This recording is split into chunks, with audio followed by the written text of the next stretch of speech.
The sea has fascinated humanity for millennia, serving as the main stage for numerous myths and legends across various civilizations, and playing a crucial role in historical events such as the Age of Exploration, which forever shaped the course of the Western world.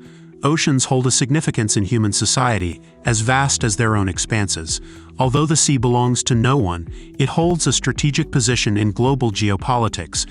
It serves as the conduit for ships transporting millions of tons of goods worldwide and hosts the cables connecting entire continents. Moreover, the sea has always been a source of diverse resources, and the theater for some of the most formidable war machines ever built by humans. However, several characteristics make the ocean a perfect place to evade terrestrial laws, and the notion that vast stretches of water are a kind of no man's land allows those sailing the high seas to do as they please all the time, right?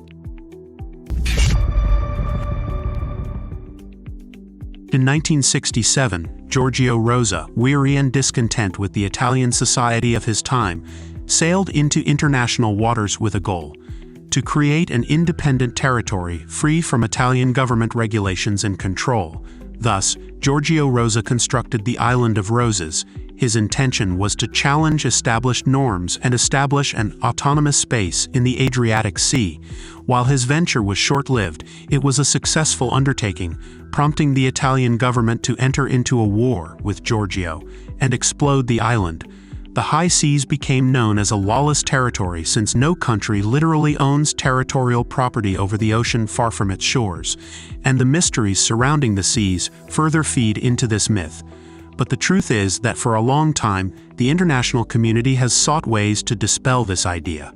Since the 1990s, an international agreement established in Jamaica defines what is known as maritime laws, a set of rules aimed at facilitating the control of international waters by authorities and reducing the number of illegal activities occurring amidst the vast blue expanse. So how effective are maritime laws against practices such as piracy, smuggling, and drug trafficking seeking refuge in international waters?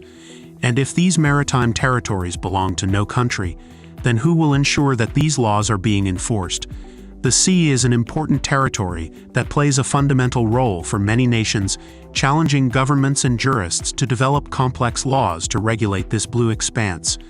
But the idea that still lingers in the popular imagination is what we often see in movies. International waters are like the Wild West, lawless and anything goes. However, it's not quite like that. The truth is that there are laws and norms that regulate the territory covered by the sea, which accounts for more than 70% of the Earth's surface. These norms vary according to the location. But still, there is a debate in the international community about how much control a country can exert over maritime territory. The importance of these laws is understood by the need to preserve marine resources, ensure navigational safety, promote cooperation between nations, and resolve disputes that may arise regarding the use and exploration of the seas. The challenge lies in balancing the sovereignty of coastal states with the freedom of passage and the common use of the oceans, as we are dealing with a vast area of the planet. According to Geoffrey Till, a naval historian and professor at the Department of Defense Studies at King's College London, the sea has four fundamental roles: provider of resources, transportation and trade route, means for the exchange of information, and a source of power and dominance. This explains the enormous geopolitical importance of the oceans and the need for rules to coordinate this space. Maritime law, also known as admiralty law, represents an essential part of public international law, aiming to address issues related to maritime jurisdiction and establish guidelines for harmonious coexistence among states, international organizations, and economic blocs. Within these norms, there are three zones. Territorial waters, those belonging to coastal countries, encompass a 12 nautical mile or just over 22 kilometers band from the coast. This space is controlled according to the laws of each country. The second territorial band is adjacent to the territorial waters, extending up to 200 nautical miles, or just over 370 kilometers, and is called the contiguous zone. It serves the function of protecting and controlling threats or infractions, and is considered the exclusive economic zone of the sea, intended for the exploration of natural resources and minerals in that location.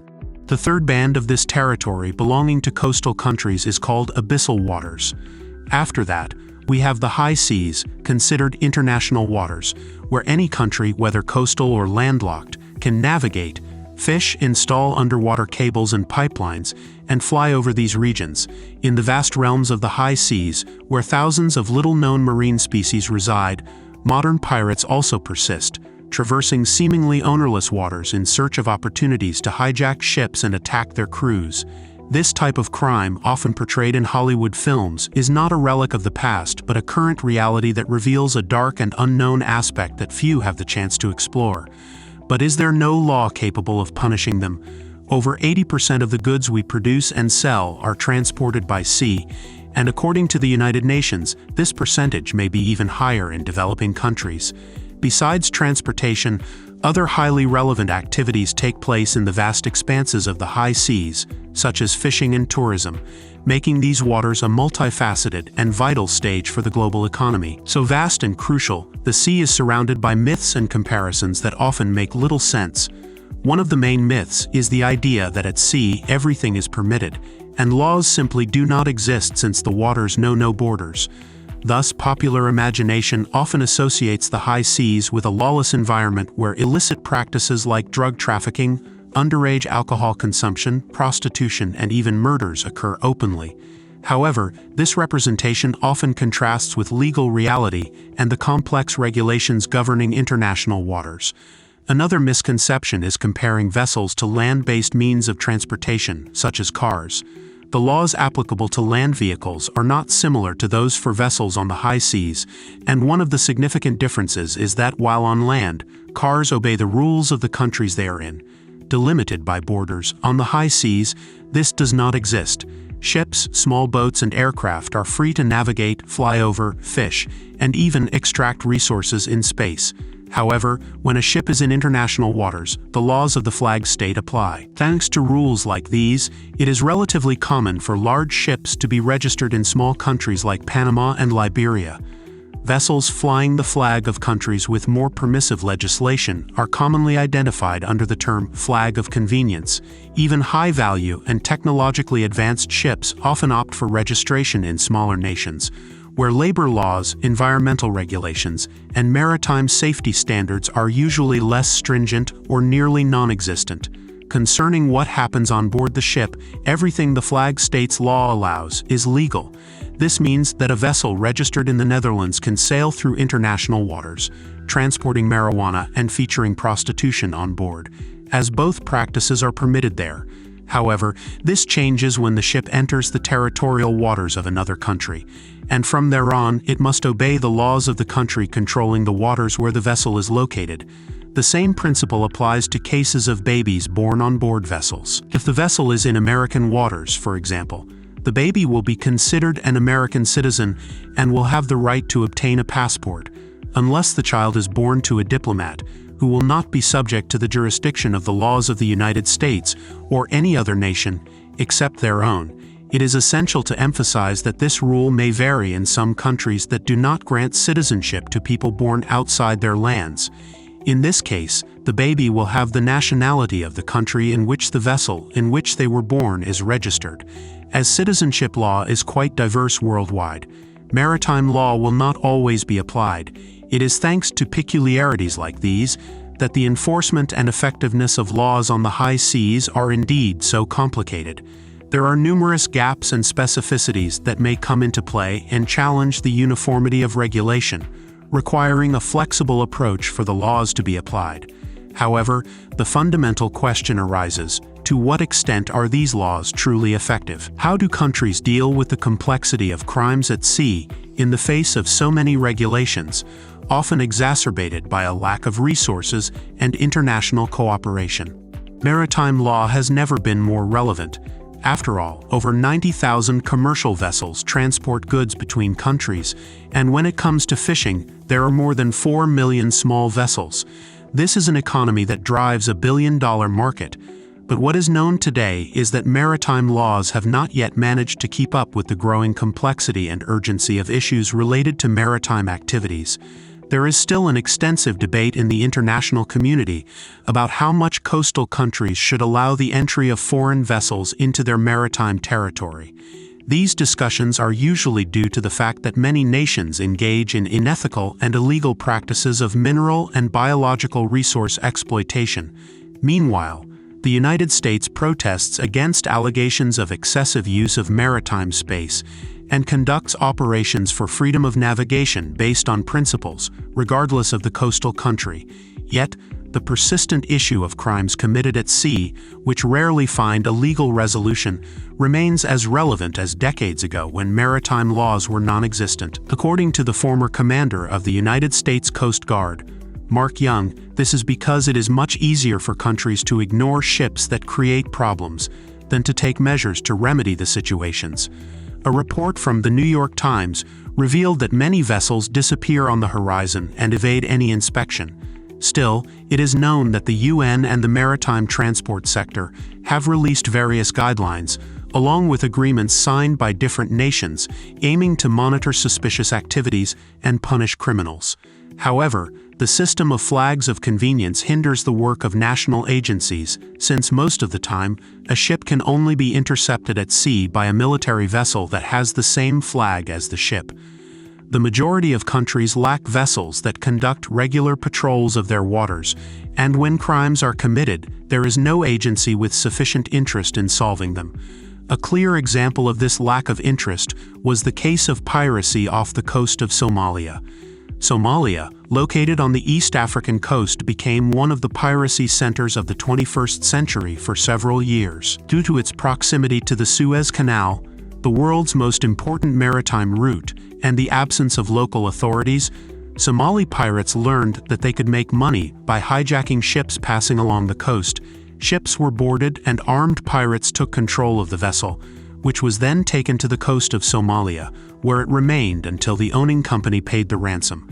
At the peak of Somali pirate activity in 2011, over 220 pirate attacks occurred on the East African coast, averaging almost one attack every 30 hours. As the attacks took place in international waters, and the pirates quickly fled to Somali territory, no country had much interest in combating the crime. The main way ships protected themselves against these attacks was by hiring private security groups with heavy weaponry, which ended up being costly. Often, it was cheaper to pay the pirates immediately to recover the vessel, as they demanded ransoms in the range of $4 million, still considered low compared to the cargoes of up to $100 million carried by some of these ships. Somali pirates operated for years, but in recent years, their activities have been successfully combated through a coalition of European Union countries, NATO, and partnerships with the Somali government. In 2022, the International Maritime Organization, a UN agency, did not record any ship attacks on the East African coast for the first time since 1989. However, this only solved the problem in one place. Meanwhile, regions like Latin America and the Malacca Strait in Asia still grapple with piracy issues, demonstrating that even with a cooperative effort from various powers, the sea remains a challenging environment to control. Maritime law is complex, at times confusing, and riddled with gaps, undoubtedly contributing to the occurrence of various crimes on the high seas, many of which remain without traces or proper solutions. As commercial routes expand and activities like fishing and ocean exploration increase, the need for practical and effective measures becomes increasingly evident. Once likened to the Wild West, the sea now stands as a rich source of resources and the primary means to connect countries and nations. With well-defined boundaries, each country maintains sovereignty over its maritime territory while enjoying the freedom to navigate other waters within their laws. What are your thoughts on this matter? Do you believe anything goes on the high seas? Share your opinions below. If you're curious about how Mattel aims to become the new Marvel, check out the video on the screen. Until next time, take care. Do you know which business model offers high profit margins, immense scalability, and requires low initial investment? The startup market specializing in software development is the optimal choice to bring together all these advantages. However, the only place where you will truly find a highly scalable service that demands low investment is with Roadmap.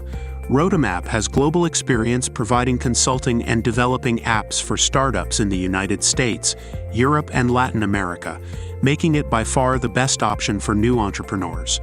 If you want to venture into the premier market, contact Roadmap right away through the website www.roadmap.co/home or via email at contact@roadmap.co.